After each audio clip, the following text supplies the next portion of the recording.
You are listening to Historyman 1781, where we walk in the footsteps of heroes. On today's podcast, we start our visit to Camden, South Carolina. Located in the Midlands of South Carolina, it is situated on the Great Wagon Road that connected Philadelphia, Pennsylvania to Georgia. After the fall of Charleston, Camden was the epicenter of the Southern campaign of the Revolution. Through its history, we hope to catch a glimpse of the national struggle for independence. At Camden, we discover and rediscover heroes and enemies of old in Horatio Gates, Thomas Sumter, Francis Marion, Nathaniel Greene, Banastre Tarleton, and Lord Cornwallis. Join us as we rediscover why freedom reigns.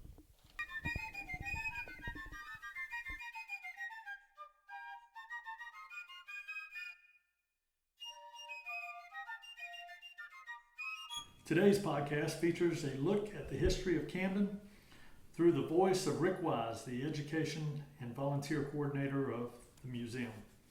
Welcome, Rick. Thank you, Eric. Appreciate you having me on. Rick, you have a unique perspective of the battlefield here at Camden, South Carolina. Tell us a little bit about your background. Eric, I'm a native South Carolinian from over in the PD area. I went to school at the University of South Carolina with an undergraduate degree in history.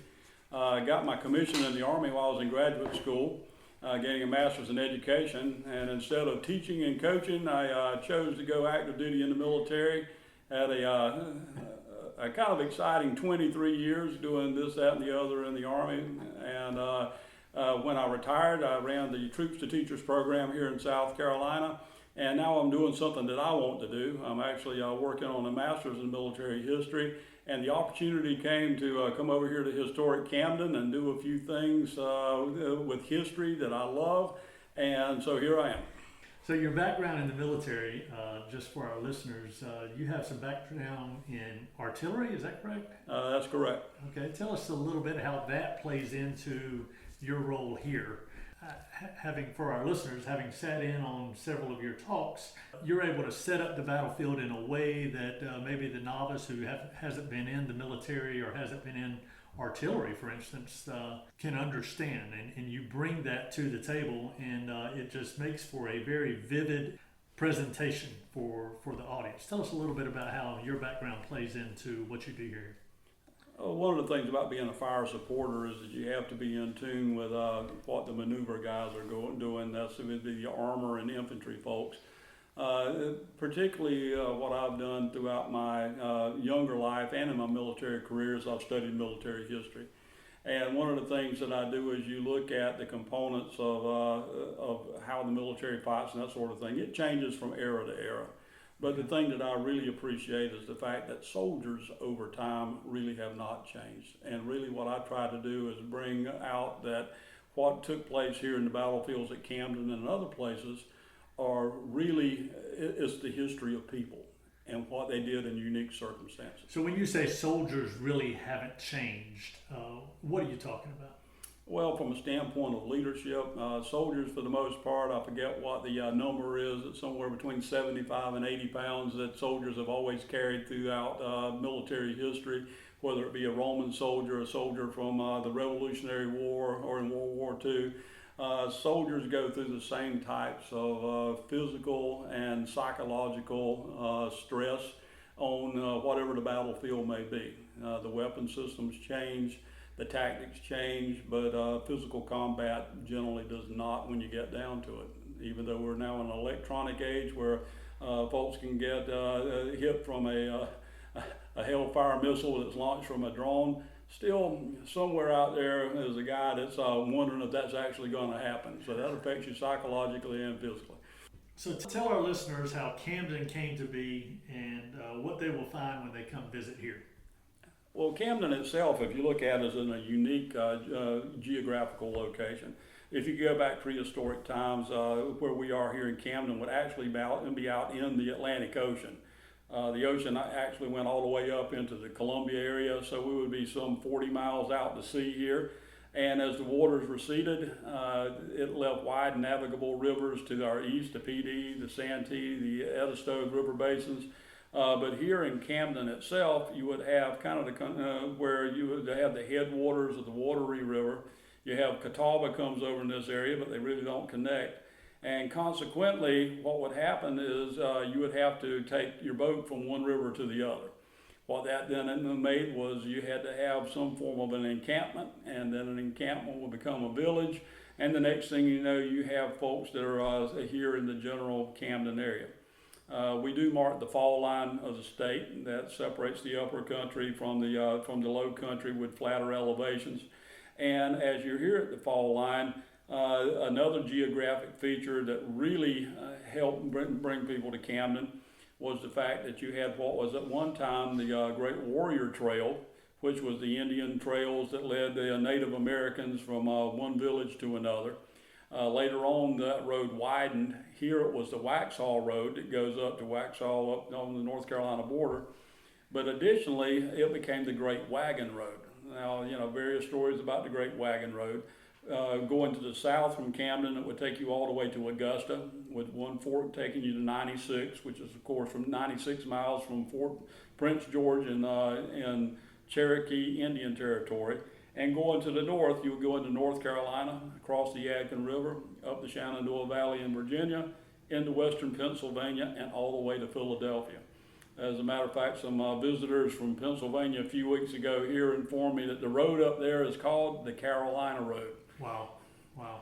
So from Camden, what is the modern day road that kind of shadows that Great Wagon Road? From Camden, if you go up 521 or down 521, right. That will pretty well do it. But of course, the roads merge together and change a little bit. If you take 601 out of Camden, that'll take you over towards the Congaree River, over in the area of Fort Mott. I think the road designation may change numbers there a couple of times, but generally it's the road that would go. There would be two ways you would go to Charleston. One would be you would go down the roads that would be on the east side of the Wateree River, and then the roads that would go over the west side of the Wateree River. Of course, you'd have to go through a couple of ferries or whatever to get to Charleston. For instance, Nelson's Ferry on the Santee River. And that's what made those roads a place where we could go in and keep the British supply line under pressure. I see. Guys like Francis Marion and Thomas Sumter could do that. Sure. So prior to the Revolutionary War, the Lord Proprietors kind of decided that they wanted South Carolina. Is that correct? Well, you had the first English settlers came in 1670. Okay. They found that the land was very fertile. They found that they could grow rice, indigo. They became very much cash crops that were being able to be exported to various places around the globe. That was very good. But by 1730, still you had about 90% of the population was within 30 miles of Charleston. So the Lord's Proprietors and King George II wanted to change that. So there was a proposal for 11 towns that would go into the backcountry. Backcountry here in South Carolina was anywhere 50 miles or farther outside of Charleston. So of the various places that they talked about having a settlement, this geographic location was one of them. However, it wasn't called Camden. It was called Fredericksburg. So in 1732 was when Fredericksburg kind of the whole process began.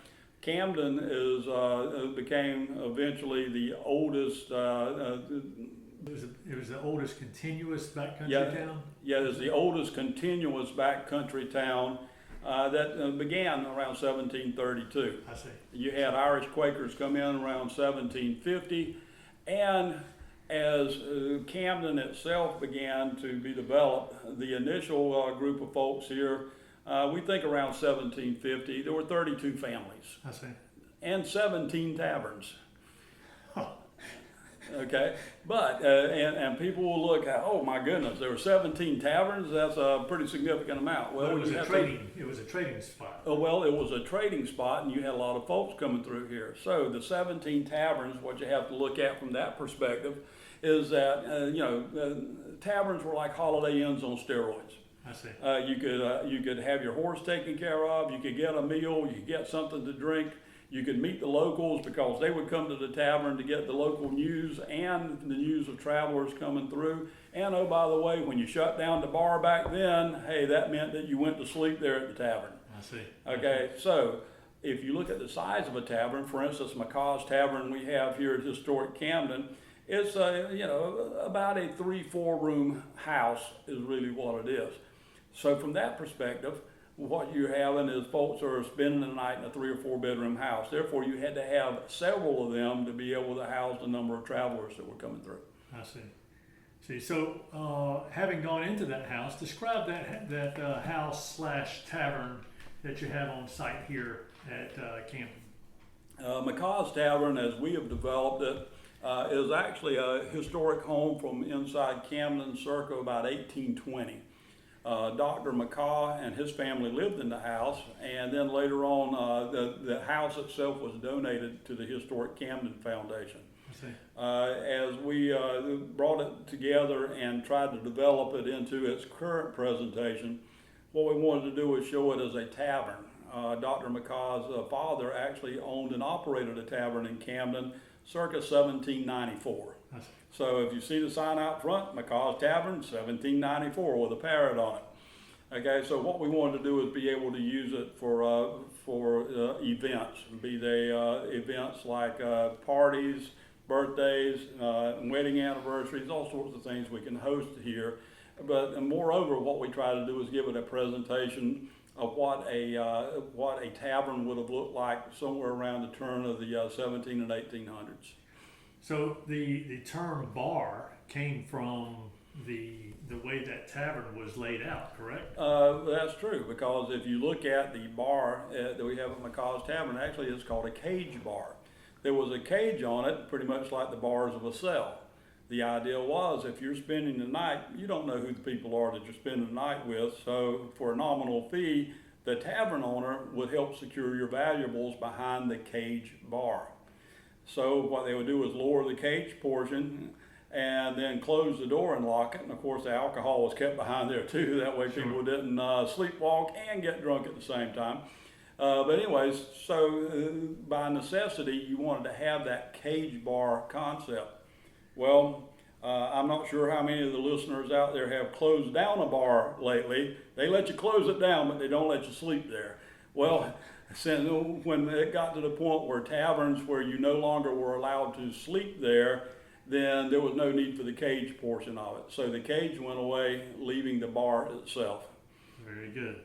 That's interesting. So the Kershaw House, that is like the anchor point of historic Camden. Tell us a little bit about the Kershaw House. Well, the Kershaw House initially was built by Joseph Kershaw here, and this is on Magazine Hill.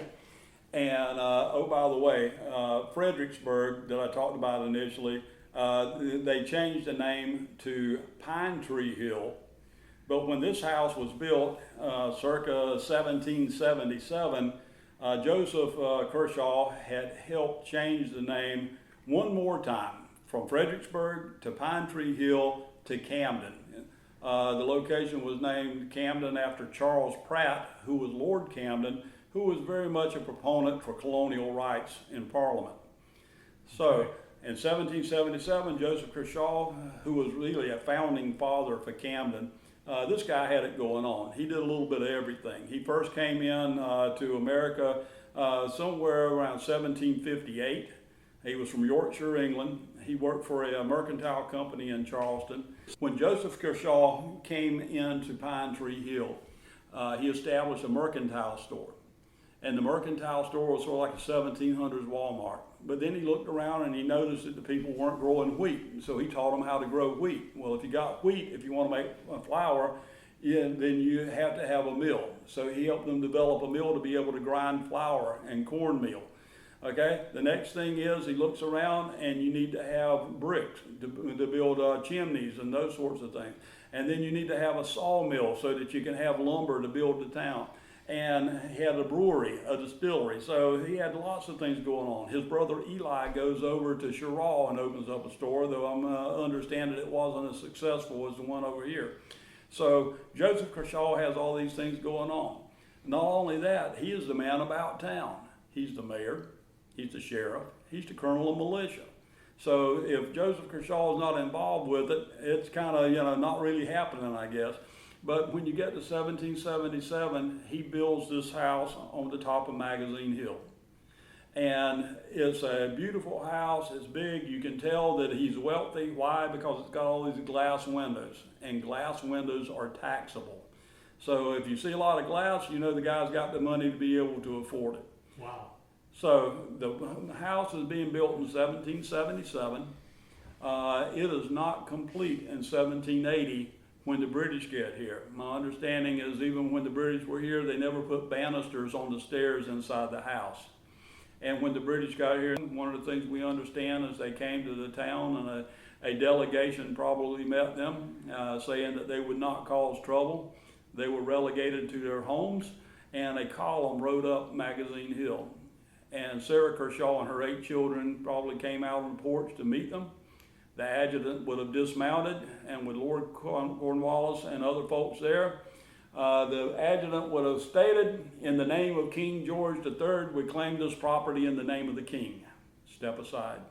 And at that point, Sarah Kershaw and Joseph Kershaw's home now belonged to the British. Were they able to stay in the house at all, or were they sent somewhere else? Sarah Kershaw and her children stayed here in the house initially. They said that they were staying on an upper floor. We can translate that several ways. If we consider that the second floor of the home was where the bedrooms and other things would have been, well, actually, that would be the third floor if you can include the basement being the first floor. On the third floor of the house would have been bedrooms, possibly a ballroom that was incomplete and some other things. However, what happened is I think that possibly they were in the attic. I know at one point it says Sarah Kershaw complained, and Lord Rawdon mentioned that she might be able to stay in the chicken coop. I do not know if that's accurate information or not. And another story is that they did have Sarah Kershaw and her children went to one of the outbuildings, and that they were stayed there for at least a short while. And the outbuilding that they used had actually been before then used to house prisoners of war that had smallpox. So not a pleasant situation. Eventually, Sarah Kershaw and her children went to one of the farms that was on the outskirts of town, and would have not done as well as they did had it not been for some of their servants that were able to get food to them every now and then. So for our listeners, the historic Camden that we're talking about, is just south of the present day. So, right, historic Camden, you can't see it any longer. It's because it's underground. Historic Camden, if you come in and visit our site, you'll see a football stadium that's right nearby, and the green grassy field that is between where you see the site of historic Camden and that stadium is where the town of Camden was, the colonial town. As a matter of fact, you will see part of the palisade that's a reproduction of where the palisade was, and that was a fortification that the British put around the town of Camden to help fortify it. From that corner, that would be the southeast corner of the town. If you go to the football stadium to about the 50-yard line, and then go to the west across the road about 300 yards, and then reconnected on around, you would have had the historical site of the colonial town of Camden. And it runs on either side of 521, coming off of, to put it in perspective, I-20 runs just south of Camden, correct? And then that you is get correct. off on 521 to go into the present day Camden. You'll just before you get to the present day Camden, you will see the football field, and some of the palisades are actually, you can see those from the road as well. That is correct. And then on the outside of these palisades, tell us a little bit about the redoubts that are around that would have been on the outside of the palisades. There were a total of 6 redoubts, 7 if you include the jail that was fortified. Okay. And they were earthen redoubts, and a redoubt is an earthen fortification. Generally, you would have a parapet that would be set up. You would have sharpened logs that would go around the bottom of it, and to keep someone from being able to go up. That's because there was a moat around it, or a ditch. So if you wanted to attack it, you had to go down the ditch. You got sharpened logs that were sticking out there. They were called phrases. And you would have to chop those out. And they were in about 3 feet. And also they had a cross member that held them all together so you couldn't pull them out individually. And I know you're asking, Eric, how in the world do you know that thing? Because we are in the process of completing a redoubt that we have reconstructed. We have Tom O'Black was in charge of that operation for us, and Tom has done a great job of researching the 1700s engineering manuals that the British used so that we could reconstruct this redoubt pretty much to the 18th century standard. So the way that redoubt is made is the same way that a redoubt would be made at 96 or down in Charleston? Technically speaking, that is correct, because we're using the same pattern and design that was used by British engineers, and they had taken those designs from the French and had translated them into English. Okay, now I will tell you, these are not exactly to design. We cheated, we used screws instead of nails and everything. For listeners, Camden has done a great job of memorializing their history. You can go just about anywhere in Camden and find some sort of history that dates back even before the colonial days, with King Hagler and the Catawba Indians and back before that. But if you go around the oldest parts of Camden, you will find that the city of Camden and historic Camden have put up memorials or there's placards, which is kind of a segue for us in that there were 2 battles here within the span of a year. Is that correct? That's correct. So the British came in and occupied Camden in 1st of June 1780. Okay. It was part of their expansion into the backcountry here. It was part of their southern campaign with the intent to take Savannah as a base of operations, to take Charleston, and then to be able to successively take Georgia, South Carolina, North Carolina, and Virginia to separate them from the northern states. By being able to isolate the northern states, it was then thought that the British would be able to entice them to come back to the crown. So the first efforts were very successful. Went in and took Savannah in 1778, and then 1779 fought off an attack in an attempt to retake Savannah. And General Clinton then made the determination to put 8,700 troops on ships, come down to Savannah. After going to Savannah, using it as a base of operations, go back to the north. They go into the North Edisto River that is just south of Charleston. They go overland and then are able to cross across the Ashley River onto the peninsula. Charleston is a peninsula city with the Ashley River to the south and the Cooper River to the north. So from there, they're able to do a siege operation, and with the assistance of their fleet, they're able to capture General Benjamin Lincoln's army in Charleston.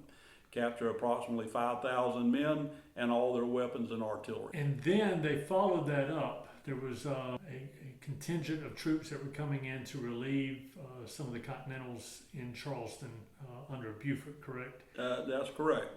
As part of the British operations at that point, it was to expand into the backcountry of South Carolina to expand their control and their command and control of not only the local population but the government as well. So they went to Augusta, 96, Camden, Cheraw, and Georgetown.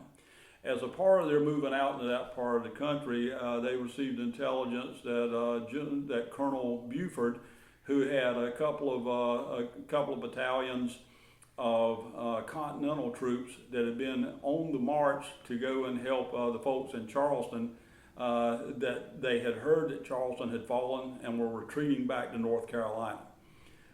Cornwallis went after him, figured out that he would not be able to catch him in time, so he turned loose a very energetic and erstwhile Bannister Tarleton with his British Legion and some supporting troops to get after the Continental folks. Let me stop you right there. What was the road that they used to leave Charleston and go back to North Carolina? It was the Great Wagon Road. The 521 that comes right through Camden. That is correct. And then they took the Waxhaws Road that would have gone all a couple of roads going up that way. Part of that branch would have been what is now Flat Rock Road that they would have taken to go over through Rugeley's Mill and up towards Waxhaws, about 40 miles away. Wow. Okay, so Tarleton and his troops didn't they lose some horses or something around and were able to get more horses, or what horses did they use to give pursuit to Buford? Do you know? They captured horses as they went along. A lot of the thoroughbred type horses that were preferred by cavalry, they pretty well commandeered along the way. I see. For instance, as they were going along there, they stopped at a place that was owned by a guy named Thomas Sumter. Is that right? That's over at Statesburg, South Carolina, about 30 miles or so from historic Camden, as a matter of fact. If you go down 521, but then you have to take, I believe it's 561 to go over in that general direction to go through Statesburg. The thing is a lot of people look at names like Thomas Sumter and they think that they were very much involved throughout the American Revolution. Thomas Sumter, in fact, had resigned his commission in 1778. Not much was happening in South Carolina, so he went back to farming and doing the things he was doing. He and his wife Mary had another summer house here at Statesburg. At the time it was called the High Hills of Santee. I see. So as Bannister Tarleton was coming through this way in pursuit of Buford, he sent Captain Campbell and a detachment over to Sumter's house. They were looking for him because he was a former Continental officer. Well, one of the neighbors knew they were looking for Sumter, runs into Sumter's son, who goes home and says, "Dad, you got British cavalry looking for you." What Sumter does is he loads up his Continental uniform and some supplies and gets a servant, and they get out of Dodge. Right. So as they're leaving, I don't know if they left fully at that point or if they hid in the swamp to see what would happen. British cavalry go to his house. They're questioning Mary Sumter. She can't tell them where he is. Therefore, and Mary, I'm told, is a very sweet lady. She has a withered left arm, doesn't walk very well. Well, the British lift her up in her rattan chair, take her outside, sit her under a tree, and she and her 11-year-old son get to watch their house burn. They then knock the lock off of the smokehouse because one of the servants refused to give up the key, and stole all the food. But we are told that one British soldier maybe put a ham under her chair and said, "Ma'am, so you won't be hungry." Very good. Okay, but interesting side stories there. A side story, but getting back to Bannister Tarleton, he was up the Waxhaws Road after Buford, catches up to Buford, offers them the opportunity to surrender. Buford refuses, and after that, they launch an attack. Buford makes a tactical error. He tells his men not to shoot until the cavalry is very near to him. Of course, the closer they are, you don't have time to reload. The cavalry was in amongst his infantry, and at that point, the story goes, the Continentals tried to surrender, dropped their weapons, raised their hands, sent an ensign forward with a white flag. Supposedly, the ensign was cut down by a saber, even though he had a white flag. And the killing at that point began.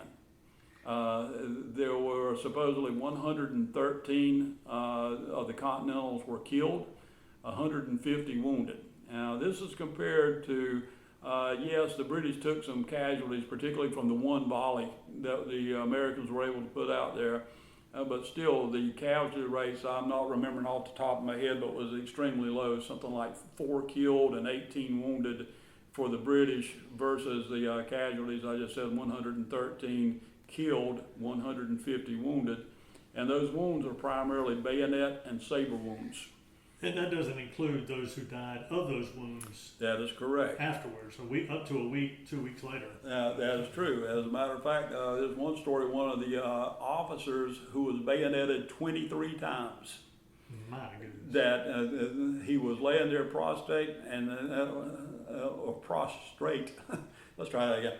He was lying there prostrate, and you would have soldiers come up and say, "Do you surrender?" and he would not surrender, so they would bayonet him again. And these were soldiers on the Continental Line under Beaufort who were from Virginia That's correct. and other places up above North Carolina. I mean, they had come down a long way. They had come a long way. And they were dying on ground they didn't know anything about. That is true. And in fact, if you go up there now, you will find a mass grave. That is correct. That they have identified where these patriots were buried. In fact, if you go up and down all around through here with the different battlefields, you have said, and for our listeners, it is hallowed ground. I mean, it is something that we have kind of pushed back in the back of our memories, but it's something y'all have done around here to try to bring this back up to the forefront to remind us that these are patriots who fought for our freedoms from long ago, and many of them are left unknown in these graves. Well, that is true. If we look at the Maryland and Delaware Continentals, they were at the battlefield at Camden here.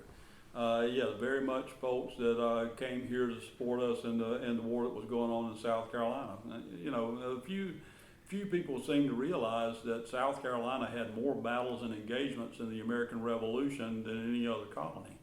At that time, any other state as well, because we were states at the time. Okay, so as you look at that, it's important for us to remember the role that South Carolina played. And another thing I want to point out at the Battle of the Waxhaws there, as we look at the British Legion, Tarleton's men, the movie The Patriot, if you see Colonel Tavington in the movie The Patriot, he's the personification of Banastre Tarleton. Well, a lot of folks also do not realize how much of a civil war the American Revolution was. You had Whigs or Patriots against Tories or Loyalists. And if you look at what happened at the Waxhaws, we immediately want to say, cannot believe the British did those dastardly things. Well, what you don't realize, those British were Tarleton's Legion, who were recruited from Pennsylvania, New Jersey, and New York. That's right. They were Americans against Americans.